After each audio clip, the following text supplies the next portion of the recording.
উরসিলতু বিহি ইল্লা কানা মিনা আসহাবিন নার। রাসূল সাল্লাল্লাহু আলাইহি সাল্লাম বললেন, সেই সত্তার কসম যার হাতে মুহাম্মাদের জীবন, এই উম্মতের যে কেউ আমার ব্যাপারে শুনবে, হোক সে ইহুদি অথবা খ্রিস্টান, আর শোনার পরে মৃত্যুবরণ করবে এই অবস্থায় যে আমাকে জানিয়ে প্রেরণ করা হয়েছে তার প্রতি সে ঈমান নিয়ে আসবে না, অর্থাৎ ওহীর প্রতি ঈমান আনবে না, পবিত্র কোরআন এবং সুন্নাহকে মেনে নেবে না, তাহলে সেই ব্যক্তি জাহান্নামী হবে। সুপ্রিয় ভাই এবং বোন, মুহাম্মদ সাল্লাল্লাহু আলাইহি ওয়াসাল্লাম স্পষ্টভাবে বললেন যে কোরআন এবং সুন্নাহর প্রতি ঈমান আনয়ন করবে না, হোক সে ইহুদি অথবা খ্রিস্টান, তারা জাহান্নামে যাবে। সহিহ মুসলিম হাদিস নম্বর 153। তো আল্লাহ তাআলা স্পষ্টভাবে বলছেন, ইন্নাল লাযীনা কাফারু মিন আহলিল কিতাবি ওয়াল মুশরিকিনা ফি নারি জাহান্নাম খালিদিনা ফিহা উলাইকা হুম শাররুল বারিয়া। নিশ্চয় কিতাবীদের মধ্যে যারা কুফরি করেছে এবং যারা শিরক করেছে তারা জাহান্নামের আগুনে থাকবে, তারা জাহান্নামের আগুনে থাকবে, সেখানে স্থায়ী হবে। তারাই হলো সৃষ্টির নিকৃষ্ট। আর আল্লাহ তাআলা বলছেন, ইন্নাল্লাযীনা আমানু ওয়া আমিলুস সালিহাতি উলাইকা হুম খায়রুল বারিয়া। আল্লাহ তাআলা স্পষ্টভাবে বললেন, আর যারা ঈমান, নিশ্চয় যারা ঈমান এনেছে এবং সৎ কর্ম করেছে, এরাই হলো সর্বোৎকৃষ্ট সৃষ্টি। সর্বোৎকৃষ্ট সৃষ্টি কে? সুপ্রিয় ভাই বোন, কথা খুব মনোযোগ দিয়ে শুনুন। সর্বোৎকৃষ্ট সৃষ্টি কে? আল্লাহ বলছেন, নিশ্চয় যারা ঈমান এনেছে এবং সৎ কর্ম করেছে তারাই হলো সর্বোৎকৃষ্ট সৃষ্টি। এখন মুসলমান ঘরে জন্মগ্রহণ করুক, আর ব্রাহ্মণ ঘরে জন্মগ্রহণ করুক, আর শূদ্রের ঘরে, আদিবাসীর ঘরে জন্মগ্রহণ করুক, ইহুদি খ্রিস্টানের ঘরে জন্মগ্রহণ করুক, তারা যদি ঈমান নিয়ে আসে, তারা যদি সৎ কর্ম করে, তাহলে সর্বোৎকৃষ্ট সৃষ্টি গুণে গুণান্বিত হবে, সর্বোৎকৃষ্ট বৈশিষ্ট্যে বৈশিষ্ট্য মণ্ডিত হবে। সুপ্রিয় ভাই এবং বোন, কিন্তু যদি ঈমান নিয়ে না আসে আর সৎ কর্ম না করে, তাহলে মুসলমান ঘরে জন্মগ্রহণ করেও তারা নিকৃষ্ট সৃষ্টিতে পরিণত হয়ে যাবে। এই কথাটা হৃদয়ে গেঁথে নিন। সুপ্রিয় ভাই এবং বোন, জন্মগত কারণে আজীবন আপনি মুসলমান থাকতে পারেন না। জন্মগত কারণে আপনি আজীবন মুসলমান থাকতে পারেন না যদি না আপনার মধ্যে ঈমান থাকে। সুপ্রিয় ভাই এবং বোন, কথা একটু মনোযোগ দিয়ে শুনবেন। নামাজ শুদ্ধ হওয়ার জন্য যেমন ওযু শর্ত, নামাজ শুদ্ধ হওয়ার জন্য যেমন ওযু শর্ত, আমল কবুল হওয়ার জন্য, আমল কবুল হওয়ার জন্য ঈমান শর্ত। আরো আপনাদের বলি, নামাজ শুদ্ধ হওয়ার জন্য যেমন ওযু শর্ত, বিনা ওযুতে কেউ যদি নামাজ পড়ে তার নামাজ কবুল হবে না। এ বিষয়ে কারো দ্বিমত নাই। সুপ্রিয় ভাই এবং বোন, কোন মুসলমানদের দ্বিমত নাই। অনুরূপ ভাবে জান্নাতে যাওয়ার জন্য ঈমান শর্ত, তাওহীদ শর্ত। যদি ঈমান না থাকে, সাবালক সাবালিকা হয়ে যাওয়ার পরে, বালেগ বালেগা হয়ে যাওয়ার পরে কেউ যদি তাওহীদ শূন্য অবস্থায় মৃত্যুবরণ করে, কেউ যদি ঈমান শূন্য অবস্থায় মৃত্যুবরণ করে, শিরক নিয়ে মৃত্যুবরণ করে, কুফর নিয়ে মৃত্যুবরণ করে, তাহলে সে জাহান্নামে যাবে, চিরস্থায়ীভাবে জাহান্নামে দাউ দাউ করে জ্বলতে থাকবে। সুপ্রিয় ভাই এবং বোন, আমি আপনাদের সামনে এতটুকু স্পষ্ট করে দিতে চাই, যেমন ওযু শর্ত নামাজ শুদ্ধ হওয়ার জন্য, আর ওযু আবার নষ্ট হয়ে যাওয়ারও কতগুলো কারণ আছে জান্নাতে যাওয়ার জন্য। যে কোনো একদিন জাহান্নামে শাস্তি ভোগ করার পরেও কোনো একদিন জান্নাতে যাওয়ার জন্য আপনার ন্যূনতম ঈমানের প্রয়োজন। তা পরমাণু পরিমাণ হোক অথবা সরিষার দানার পরিমাণ হোক, ক্ষুদ্র থেকে ক্ষুদ্রতর ঈমান হোক। সুপ্রিয় ভাই এবং বোন, জান্নাতে যাওয়ার জন্য তাওহীদ এবং ঈমান, আল্লাহ তাআলার প্রতি ঈমান, এবং তাওহীদ এটা কম্পালসরি, এত ব্যতীত কোনোদিনই জান্নাতে যাওয়া যাবে না। সুপ্রিয় ভাই বোন, তাই তাওহীদ এবং ঈমান এটা অত্যন্ত গুরুত্বপূর্ণ। সুপ্রিয় ভাই বোন, এই তাওহীদ এবং ঈমান তথা ঈমান এবং ইসলাম বিনষ্ট হয়ে যায় কতগুলো কারণে। ওযু নষ্ট হয়ে যাওয়ার কারণ সমূহ সম্পর্কে আমরা বক্তব্য শুনেছি, তাই না? জানি মাসলা মাসাইল বেশ কিছু। ওযু নষ্ট হয়ে যায় কি কি কারণে, ঈমান এবং ইসলাম নষ্ট হয়ে যায় এই আলোচনা শুনেছি। যে এই আলোচনা হয়তো শুনেছেন, ভুলে গিয়েছেন। এই আলোচনা খুব কমই হয় সুপ্রিয় ভাই এবং বোন। ইদানিং তো মার্কেটে বই পাওয়া যায় নাওয়াকিদুল ইসলাম, ইসলাম বিনষ্টকারী বিষয় সমূহ। 10টি বড় বড় বিষয় আছে, টাইম নেই সেই বিষয়গুলো নিয়ে সবগুলোরই আমি আপনাদের সামনে আলোচনা করব। মার্কেটে বই পাওয়া যাচ্ছে ঈমান বিনষ্টকারী বিষয় সমূহ, আপনারা কিনে নেবেন, পড়বেন। অ্যান্ড্রয়েড মোবাইল আছে, বাংলা হাদিস লোড করবেন।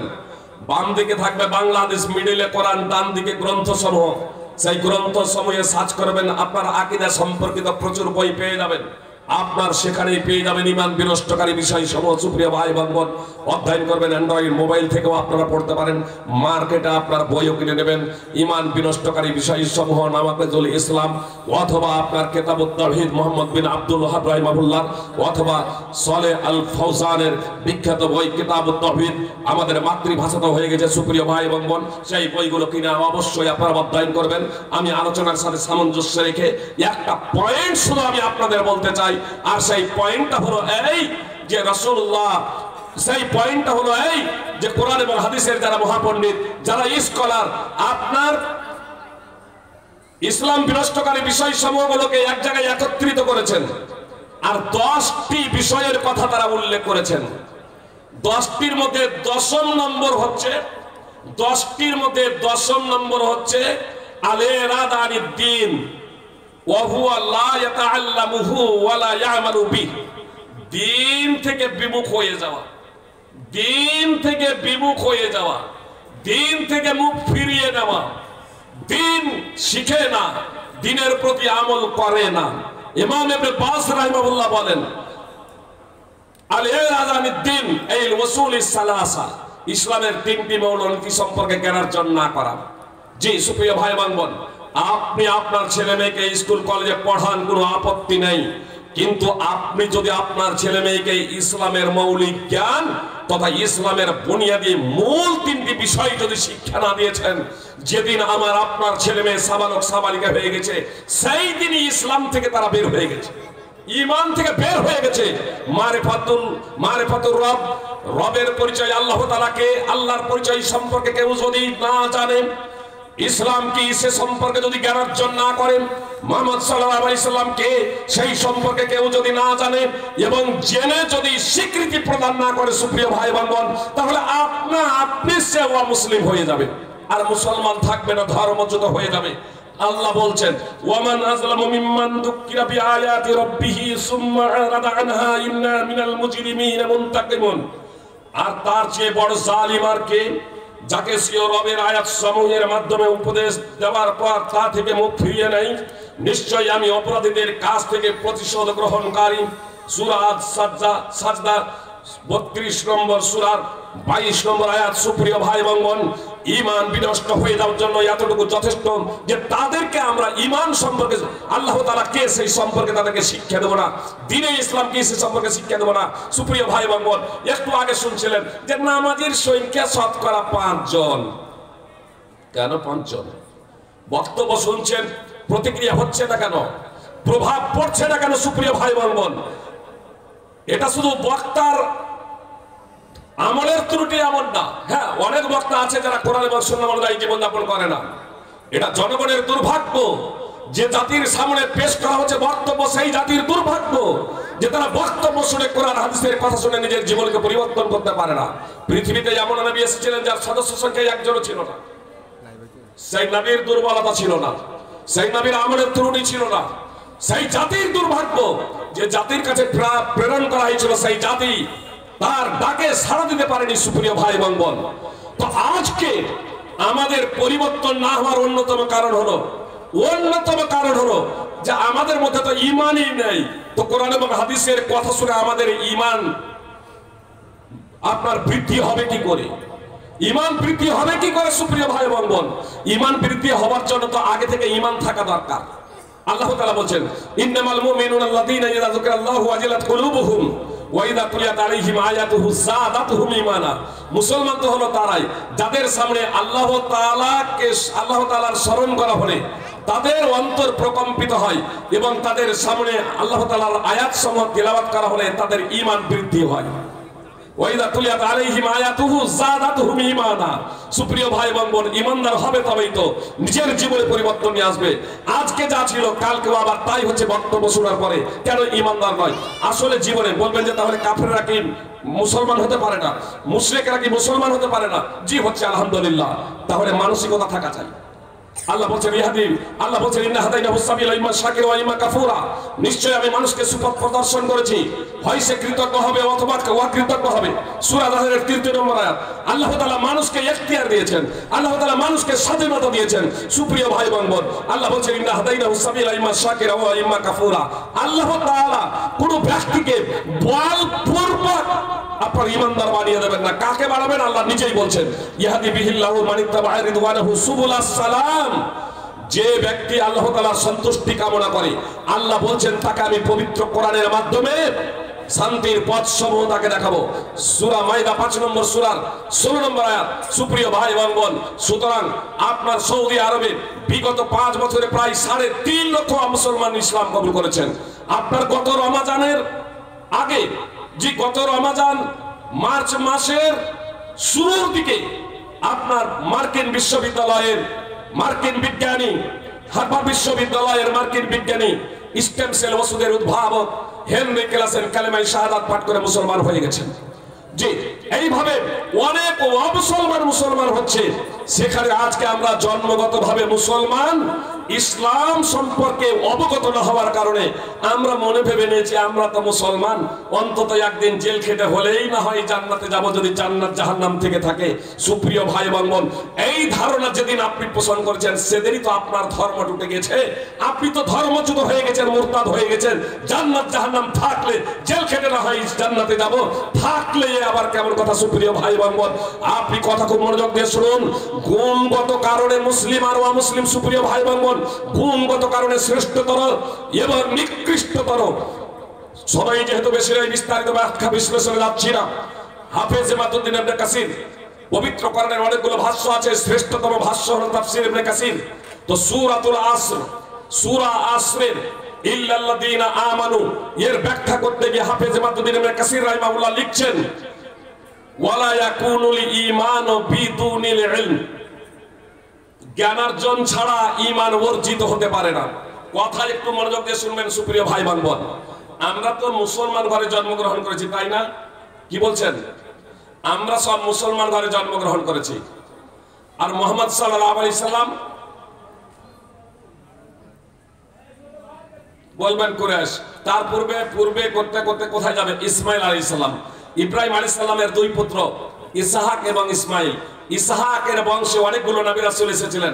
জি, আর ইসমাইল আলাইহিস সালামের বংশে একমাত্র মুহাম্মদ সাল্লাল্লাহু আলাইহি সাল্লাম। জি, একমাত্র মুহাম্মদ সাল্লাল্লাহু আলাইহি সাল্লাম। তো কি দাঁড়ালো?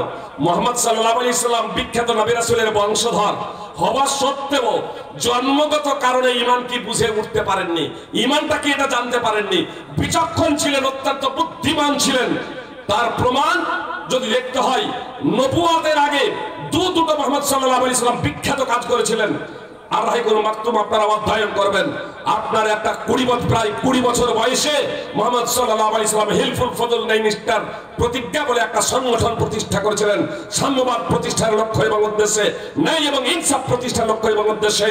এবং 35 বছর বয়সে নবী হওয়ার আরো 5 বছর আগে হাজরে আসওয়াদকে তার স্থানে স্থাপন করাকে কেন্দ্র করে যখন বিতর্ক দেখা যায়, রক্তপাতের উপকরণ হয়ে যায়, সেই মুহূর্তে যে সুষ্ঠু সমাধান দিয়েছিলেন, এর মাধ্যমে বোঝা যায় মুহাম্মদ সাল্লাল্লাহু আলাইহি সাল্লাম নবী হওয়ার আগেও কত বিচক্ষণ এবং বুদ্ধিমান ছিলেন। তা সত্ত্বেও 40 বছর বয়স হয়ে গিয়েছিল। যতক্ষণ না আল্লাহ তাআলা ওহী মারফতে জানালেন ঈমান কি, ততক্ষণ পর্যন্ত মুহাম্মদ সাল্লাল্লাহু আলাইহি সাল্লাম ঈমান কি এটা বুঝতে পারেননি, ঈমান কি এটা অবগত হতে পারেননি। 40 বছর বয়স হয়ে যাওয়ার পরে, সুপ্রিয় ভাই এবং বোন, 40 বছর। তো আজকে আমরা মুসলমান ঘরে জন্মগ্রহণ করে ঈমান কি বুঝে যাব? আল্লাহ নিজেই বলছেন, মা কুনতা তাদরি মাল কিতাব ওয়ালাল ঈমান, মুহাম্মদ সাল্লাল্লাহু আলাইহি ওয়াসাল্লাম তুমি ঈমান কি কিতাব কি জানতে না? সূরাতুশ শুরা 42 নম্বর সূরার 52 নম্বর আয়াতের অংশ বিশেষ। সুপ্রিয় ভাই এবং বোন, মুহাম্মদ সাল্লাল্লাহু আলাইহি ওয়াসাল্লাম এত বিচক্ষণ বুদ্ধিমান হওয়া সত্ত্বেও ঈমান কি বুঝতে পারলেন না। তো আমরা মুসলমান বংশে ঘরে জন্মগ্রহণ করে ঈমান কি বুঝে যাব? এজন্য হাফেজ ইমাদুদ্দিন ইবনে কাসির রাহিমাহুল্লাহ সূরা আসরের ইল্লাল্লাযিনা আমানু তাফসীরে বলছেন, ওয়ালা ইয়াকুনুল ঈমানু বিদুনিল ইলম, জ্ঞানার্জন ছাড়া ঈমান অর্জিত হতে পারে না। সুপ্রিয় ভাই এবং বোন, আজকে মুসলমান যে প্রথাগত প্রচলিত মুসলমান, এই প্রচলিত মুসলমান হয়ে লাভ নাই। সুপ্রিয় ভাই এবং বোন, প্রকৃত মুসলমান হন, প্রকৃত মুসলমান হন।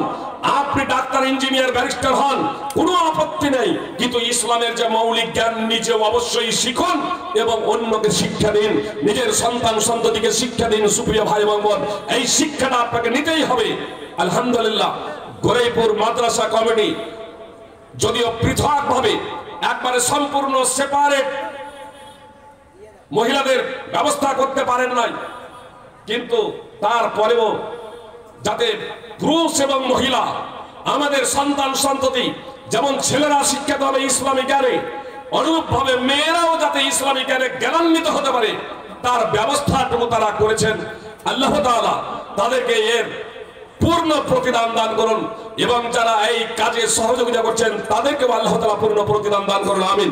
সুপ্রিয় ভাই বোন, আমি আপনাদের বলছিলাম যে গুণগত কারণে, বৈশিষ্ট্যগত কারণে উৎকৃষ্টতর সৃষ্টির সেরা হচ্ছে মুসলমানেরা, জন্মগত কারণে নয়।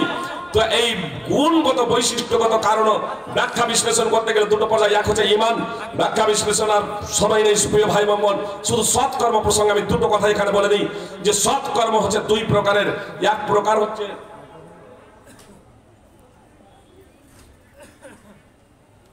সৎকর্ম হচ্ছে দুই প্রকারের। এক প্রকার হচ্ছে হুকুকুল্লাহ, আল্লাহ তাআলার অধিকার সমূহ। যেহেতু আর টাইম বেশি নেই, একবারে নরমাল আমি বলে দিই। আল্লাহ তাআলার অধিকার সমূহের মধ্যে, আল্লাহ তাআলার অধিকার সমূহের মধ্যে সব থেকে বড় অধিকার হলো একজন বান্দার উপরে, একজন মানুষের উপরে, মানুষ হিসেবে যে একমাত্র সে আল্লাহর ইবাদত করবে, তার সাথে কাউকে শরীক করবে না, তার সাথে কাউকে শরীক করবে না। সালাত প্রতিষ্ঠা করা, নামাজ পড়া। সুপ্রিয় ভাই এবং বোন, কালেমায়ে শাহাদাতের পরে সিংহভাগ মানুষ, আজ কালেমায়ে শাহাদাতের পরে অনেক মানুষ শিরক করেন, আল্লাহ তাআলার সাথে অংশীদার সাব্যস্ত করেন। এর অনেক দৃষ্টান্ত রয়েছে। সুপ্রিয় ভাই এবং বোন, পৃথিবীর অধিকাংশ মানুষ আজ বড় ধরনের শিরকে জর্জরিত, আল্লাহ তাআলার ইবাদত না করেন, তার সাথে অংশীদার সাব্যস্ত করেন। এবং যারা কালেমায়ে শাহাদাত পড়ছে নিজেদের মুসলমান বলে, তারাও আপনার শিরকে জর্জরিত। এদের মাঝে অনেক শিরক আছে, তার মধ্যে একটা অন্যতম শিরক হলো নামাজ না পড়া। সুপ্রিয় ভাই এবং বোন, কথা খুব মনোযোগ দিয়ে শুনুন। নবী সাল্লাল্লাহু আলাইহি ওয়াসাল্লাম বলেছেন, লাইসা বাইনাল আবদি ওয়াশ শিরকি ইল্লা তারকুস সালাহ ফাইজা তারাকাহা ফাকাদ আশরাক। সুনানে ইবনে মাজাহ হাদিস নম্বর 1080 এবং শারহ উসুল ইতিকাদ আহলে সুন্নাত ওয়াল জামাআহ হাদিস নম্বর 1521। আল্লাহ রাসূল সাল্লাল্লাহু আলাইহি ওয়াসাল্লাম বলেছেন, বান্দা এবং শিরকের মাঝে পার্থক্য নির্ণয়কারী হলো নামাজ। যে ব্যক্তি নামাজ ছেড়ে দিল সে শিরক করলো। সুপ্রিয় ভাই এবং বোন, এই শিরক এত জঘন্যতম অপরাধ, আজ আমার আপনার ঘরে ঘরে প্রায় পরিবারে শিরক রয়েছে, তারপরেও আমাদের কোনো চিন্তা ভাবনা নাই শিরক থেকে সমাজ মুক্ত করার জন্য, শিরক থেকে সমাজ মুক্ত করার জন্য, শিরককে ঘর মুক্ত করার জন্য, ঘরকে শিরক মুক্ত করার জন্য, পরিবারকে শিরক মুক্ত করার জন্য আমাদের কোনো টেনশন নাই, আমাদের কোনো চিন্তা ভাবনা নাই। সুপ্রিয় ভাই এবং বোন, এটা অত্যন্ত দুর্ভাগ্যজনক বিষয়। তাহলে আল্লাহর যে অধিকার আমাদের উপরে আছে, সেই জায়গাতেও আমরা প্রায় 95% লোকই ফেল। যেখানে ফেল, এই ধরনের গুণাবলী, এই ধরনের শুধু জন্মগত কারণে আমরা উৎকৃষ্টতর শ্রেষ্ঠতর সৃষ্টি হতে পারবো না। সুপ্রিয় ভাই এবং বোন, আর আরেকটা হচ্ছে হুকুকুল ইবাদ। সুপ্রিয় ভাই এবং বোন, হুকুকুল ইবাদ বান্দার সাথে বান্দার অধিকার, মানুষের সাথে মানুষের অধিকার। সুপ্রিয় ভাই এবং বোন, কথা খুব মনোযোগ দিয়ে শুনুন। আজকে আমরা মুসলমান মুসলমানকে হত্যা করতে দ্বিধাবোধ করে না, মানুষ মানুষকে হত্যা করতে দ্বিধাবোধ করে না। যেখানে আল্লাহ তাআলা স্পষ্টভাবে বলেছেন, মান কাতালা নাফসাম বিগাইরি নাফসিন আও ফাসাদিন ফিল আরদি ফাকান্নামা কাতালান নাস জামিআ। একজন নিরীহ মানুষকে হত্যা করার তাৎপর্য হলো সমগ্র মানব জাতিকে হত্যা করা। সূরা মাইদা 5 নম্বর সূরার 32 নম্বর আয়াত।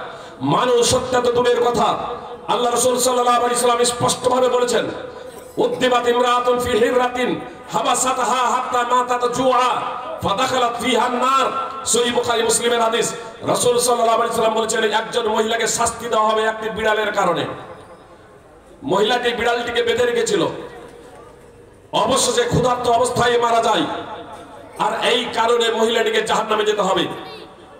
ইমাম নওয়াবী রাহিমাহুল্লাহ সহিহ মুসলিমের ভাষ্যে লিখছেন যে যে মহিলাটি এই বিড়ালের কারণে জাহান্নামে যাবে, আল্লাহ রাসূল সাল্লাল্লাহু আলাইহি সাল্লাম বললেন এই মহিলাটি মুসলমান ছিল। কেন? ও যদি নাস্তিক হতো তাহলে নাস্তিক্যবাদী জাহান্নামে যাওয়ার জন্য যথেষ্ট ছিল। এক কথাই, ও যদি মুশরিক বা কাফের বা অমুসলিম যদি হতো তাহলে ও অমুসলিম হওয়ার কারণে জাহান্নামের নরকে যাওয়ার জন্য যথেষ্ট ছিল। কিন্তু এখানে বলা হচ্ছে বিড়ালের কারণে, মানে একটা বিড়ালকে ডাইরেক্ট মেরেছে এমনটি না, বিড়ালটাকে বেঁধে রেখেছিল। যখন বেঁধে দিল তার পানাহারের দায়িত্ব তার উপরে বর্তালো না, বাঁধলে তার পানাহারের দায়িত্ব তার উপরে বর্তাতো না, দায়িত্ব পালন করলো না, বেঁধে দিল। অবশেষে ক্ষুধার্ত অবস্থায় মৃত্যুবরণ করেছে বিড়ালটি। সেই কারণে এই মহিলাটিকে জাহান্নামে যেতে হবে। সুপ্রিয় ভাই এবং বোন, তো একটা বিড়ালকে ইনডাইরেক্ট মেরে ফেলার কারণে ও যদি জাহান্নামে যায়, সুপ্রিয় ভাই এবং বোন, তো যারা ইচ্ছাকৃতভাবে মানুষকে মারে তারা কোথায় যাবে? এজন্য বুখারী মুসলিমের হাদিস। রাসূল সাল্লাল্লাহু আলাইহি সাল্লাম বলেন, হত্যাকারী এবং নিহত ব্যক্তি দুজনেই জাহান্নামে।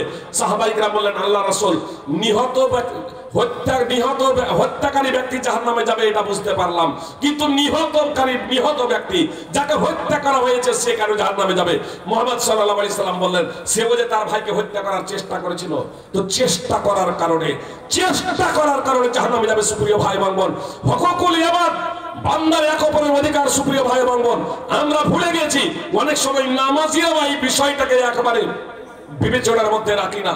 আমরা একে অপরের ধন সম্পদ আত্মসাৎ করতে দ্বিধাবোধ করি না, ভদ্রভাবে জনগণের ধন সম্পদ আত্মসাৎ করি নানাভাবে, নানা কৌশলে।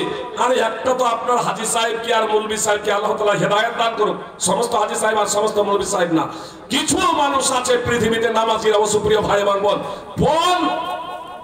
4 চাকা লাগবে, 2 চাকা লাগবে। সুপ্রিয় ভাই এবং বোন, এটা যে হারাম, আলেমাদের কাছ থেকে শুনছেন, সমাজের দৃষ্টিতে হারাম, রাষ্ট্রের দৃষ্টিতে হারাম, অপরাধ। সুপ্রিয় ভাই এবং বোন, এই অপরাধ থেকে যদি আমরা মুক্ত না হতে পারি, কাল কিয়ামতের মাঠে আমাদেরকে পাকড়াও করা হবে। আবু হুরায়রা রাদিয়াল্লাহু তাআলা আনহু বর্ণনাকারী, রাসূল সাল্লাল্লাহু আলাইহি সাল্লাম বলেন, আমার উম্মতের সবথেকে দরিদ্র নিঃস্ব ব্যক্তিকে জানো?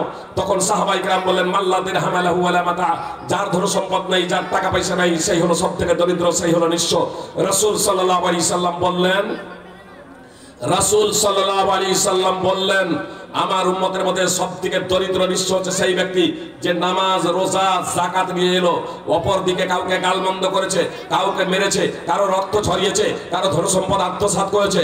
আল্লাহ কিয়ামতের মাঠে যখন বিচার করবেন, তখন পাওনাদারদের পাওনা মিটানোর জন্য এই নামাজি, রোজাদার, যাকাত দাতার নেকি কেটে পাওনাদারদের দেওয়া হবে।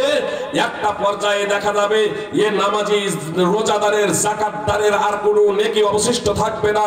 তখন পাওনাদারদের পাপগুলো কেটে এর উপরে চাপিয়ে দেওয়া হবে। টানতে টানতে সুম্মা তুই হাত ফিন্নার, টানতে টানতে জাহান্নামে নিক্ষেপ করে দেওয়া হবে। সহিহ মুসলিম হাদিস নম্বর 2581, সুনানে তিরমিজি হাদিস নম্বর 2418, আবু হুরায়রা রাদিয়াল্লাহু তাআলা আনহু সূত্রে এই হাদিসটি সংক্ষিপ্তভাবে সহিহ বুখারীতেও আছে। সুপ্রিয় ভাই এবং বোন, সহিহ বুখারী হাদিস নম্বর 2449, রাসূল সাল্লাল্লাহু আলাইহি সাল্লাম বলেছেন, আজকেই যদি তোমাদের কারো কোন মুসলিম ভাইয়ের, কোন ভাইয়ের, আজকেই যদি তোমাদের কারো তার নিজের কোন ভাইয়ের যদি কোন জুলুম, কোন যদি অধিকার থেকে থাকে, আজকেই যেন প্রতিশোধ করে দেয়। সেই দিন আসার আগে যখন কোনো টাকা পয়সা থাকবে না, যখন কোনো স্বর্ণ মুদ্রা থাকবে না, তখন নেকি কেটে দেওয়া হবে, নেকি কেটে দেওয়া হবে। সুপ্রিয় ভাই এবং বোন, আজকে আমরা এক অপরের অধিকারের ব্যাপারে অত্যন্ত শিথিলতা প্রদর্শন করে চলেছি। সুপ্রিয় ভাই এবং বোন, মুহাম্মদ সাল্লাল্লাহু আলাইহি সাল্লাম বলছেন, আলা উখবিরুকুম বিআফদালা মিন দারাজাতিস সিয়াম, আলা উখবিরুকুম বিআফদালা মিন দারাজাতিস সিয়াম ওয়াস সালাতি ওয়াস যাকাহ। আমি কি তোমাদের পথ নির্দেশনা দেব না? আমি কি তোমাদের অবহিত করব না সবথেকে উত্তম কর্ম সম্পর্কে, যা নামাজ, রোজা, যাকাত থেকে উত্তম? কথা মনোযোগ দিয়ে শুনুন। রাসূল সাল্লাল্লাহু আলাইহি সাল্লাম বলছেন, নামাজ, রোজা, যাকাত থেকে উত্তম বিষয় সম্পর্কে আমি তোমাদের অবগত করব না? ক্বালু বালা, সাহাবায়ে কেরাম বললেন, আল্লাহ রাসূল বলুন। তখন রাসূল সাল্লাল্লাহু আলাইহি সাল্লাম বলেন, সালাহু যাতিল বাইনে ফাইন্না ফাসাদা যাতিল বাইনে হিয়াল হালিকা। আপোষে সুসম্পর্ক স্থাপন করা। কথা মনোযোগ দিয়ে শুনুন। আপোষে সুসম্পর্ক স্থাপন করা, তার কারণ আপোষে ঝগড়া ফ্যাসাদ করা, আপোষে ঝগড়া করা, সুসম্পর্ক নষ্ট করা হলো ধর্মকে বিনাশ করার নামান্তর। সুনানে তিরমিজি হাদিস নম্বর 2509।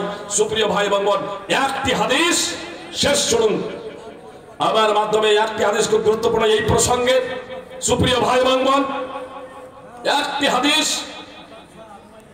রাসূল সাল্লাল্লাহু আলাইহি সাল্লাম বলেছেন, প্রত্যেক সোমবার এবং বৃহস্পতিবার আসমানের দরজা, জান্নাতের দরজা সমূহ খুলে দেওয়া হয়।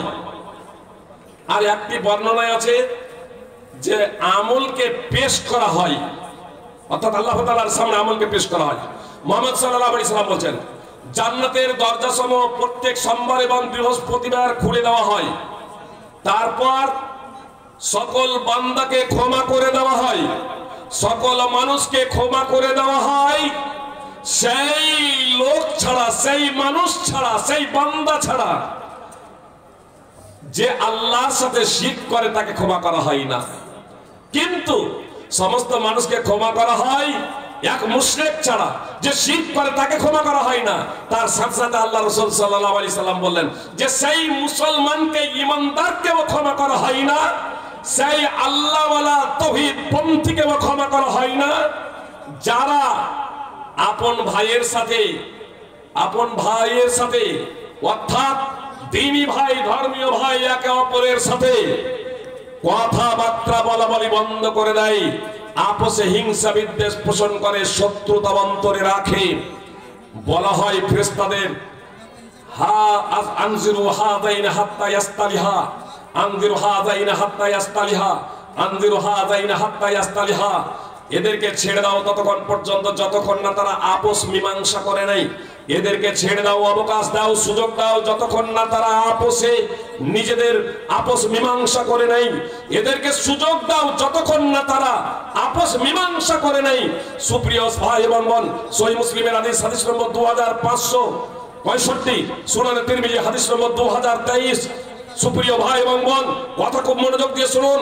বাপ বেটাই যদি দ্বন্দ্ব যদি থেকে থাকে, শাশুড়ি বয়ে যদি দ্বন্দ্ব থেকে থাকে, আপনার যায় ননদে, ভাই পাড়া প্রতিবেশীতে যদি আপনাদের যদি মন কষাকষি থাকে, আজকেই মিটিয়ে নিন, আজকেই সমস্যার সমাধান করে নিন, নইলে এত বড় ফ্যাসিলিটি থেকে বঞ্চিত হবেন, আপনাকে ক্ষমা করা হবে না। এই সোমবার এবং বৃহস্পতিবারের দিনও যেখানে আল্লাহ তাআলা ক্ষমা করেন মুশরিক ছাড়া সকলকে, সেই ব্যক্তিদের ক্ষমা করেন না যারা আপোষে এক অপরের শত্রুতা পোষণ করে, এক অপরের বিরুদ্ধে শত্রুতা পোষণ করে। এজন্য আমি আপনাদেরকে বলবো, আসুন আমরা হিংসা বিদ্বেষ পরিত্যাগ করে আমরা প্রকৃত ঈমানদার হয়ে যাই, সৎ কর্মশীল হয়ে যাই, আল্লাহ তাআলার হক আদায় করি, আর মানুষের তথা সৃষ্টির এক অপরের যে হক আছে তাও বাস্তবায়ন করি। সুপ্রিয় ভাই এবং বোন, একটা শুধু কথা এই প্রসঙ্গে আর বলে দিই। মুহাম্মদ সাল্লাল্লাহু আলাইহি সাল্লাম একদা ইহুদির বাড়ি গেলেন। একদা ইহুদির বাড়ি, যে পাড়া প্রতিবেশীর এক অপরের হক আছে, যদি অসুস্থ হয় দেখতে যান, জি অর্থ দিয়ে সাহায্য করার ক্ষমতা না আছে, মৌখিক ভালোবাসা দিয়ে, ভালো কথা দিয়ে তাকে সাহায্য সহায়তা করুন। আল্লাহ রাসূল সাল্লাল্লাহু আলাইহি সাল্লাম এক ইহুদির বাড়ি গেলেন, আর ইহুদির বাড়ি গিয়ে ওই গোলাম যে মুহাম্মদ সাল্লাল্লাহু আলাইহি সাল্লামের খাদেম ছিল, তাকে বললেন যে তুমি ইসলাম কবুল করে নাও। তার পাশেই তার পিতা বসেছিল ইহুদি। তো তার পিতার দিকে, ছেলেটি তার পিতার দিকে তাকাচ্ছে, সে অসুস্থ, রাসূল সাল্লাল্লাহু আলাইহি ওয়াসাল্লাম রোগী দর্শনে গিয়েছে, পিতার দিকে তাকাচ্ছে, ইহুদির পিতার দিকে তাকাচ্ছে। তার পিতা বলছে আতি আবাল কাসেম, তুমি মুহাম্মদ সাল্লাল্লাহু আলাইহি ওয়াসাল্লামের কথা শুনে নাও, মেনে নাও। সেই ব্যক্তি তৎক্ষণাৎ ইসলাম কবুল করলো। আর কিছুক্ষণ পরে তার ইন্তেকাল হয়ে গেল। মুহাম্মদ সাল্লাল্লাহু আলাইহি ওয়াসাল্লাম বলছেন আলহামদুলিল্লাহিল্লাযী আনকাদাহু বি মিনান নার, সেই সত্তার প্রশংসা যিনি আমার মাধ্যমে এই ছেলেটিকে জাহান্নাম থেকে মুক্ত করলেন, জাহান্নাম থেকে বাঁচিয়ে নিলেন। সহিহ বুখারীতে সংক্ষিপ্তভাবে হাদিসটি আছে। ইমাম বুখারী রাহিমাহুল্লাহ আলাদাবুল মুফরাদে হাদিসটিকে নিয়ে এসেছেন, অনুচ্ছেদ রচনা করেছেন বাব ইয়াদাতিল মুশরিক। ইহুদিকে দেখতে যাচ্ছেন, রোগী দর্শনে যাচ্ছেন, আর ইমাম বুখারী অনুচ্ছেদ রচনা করছেন যে মুশরিক রোগী দর্শনে। সুপ্রিয় ভাই বোন, অর্থাৎ আপনার পাড়া প্রতিবেশী যা আছে তাদের কাছেও আপনি যান, যে একে অপরের অধিকার এবং হক আছে। তো আল্লাহ তাআলা বলেন ইন্নাল্লাযীনা আমানু ওয়া আমিলুস সালিহাতি, নিশ্চয়ই যারা ঈমান এনেছে এবং সৎকর্ম করেছে, উলাইকা হুম খায়রুল বারিয়া, তারাই হলো সৃষ্টির শ্রেষ্ঠ। সূরা বাইয়ানাতের এটি 7 নম্বর আয়াত, 8 নম্বর আয়াতে এদের প্রসঙ্গে আল্লাহ তাআলা বলেছেন যে এরা স্থায়ী জান্নাতে থাকবে, যার নিম্ন দেশে ঝর্ণা সমূহ প্রবাহিত। এতে আল্লাহ এদের প্রতি সন্তুষ্ট, এরাও আল্লাহ তাআলার প্রতি সন্তুষ্ট, জান্নাতে স্থায়ীভাবে থাকবে। দালিকা লিমান খাশিয়া রাব্বা, এটা এজন্যই যে তারা আপন প্রতিপালককে ভয় করেছে। সুপ্রিয় ভাই বোন, ওই ইহুদি গোলাম যে যাকে দেখতে গিয়েছিলেন রাসূল সাল্লাল্লাহু আলাইহি সাল্লাম, আর দেখতে গিয়ে ইসলাম পেশ করলেন, দাওয়াত দিলেন, মুসলমান হয়ে গেল। মুসনাদ আহমদে এই পুরো ঘটনার বিস্তারিত রয়েছে। আল্লাহ তাআলা আমাদের প্রত্যেককে পবিত্র কোরআন ও সুন্নাহ অনুযায়ী জীবন যাপন করার তৌফিক দান করেন, আমিন।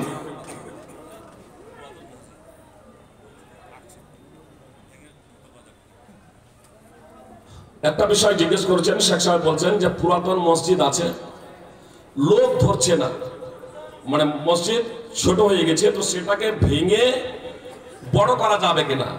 জি, কোনো সমস্যা নেই। একটা কথা যেটা আছে, মসজিদ যেটা তৈরি হয়ে গেছে কিয়ামত পর্যন্ত তাকে কোনো কিছু করা যাবে না।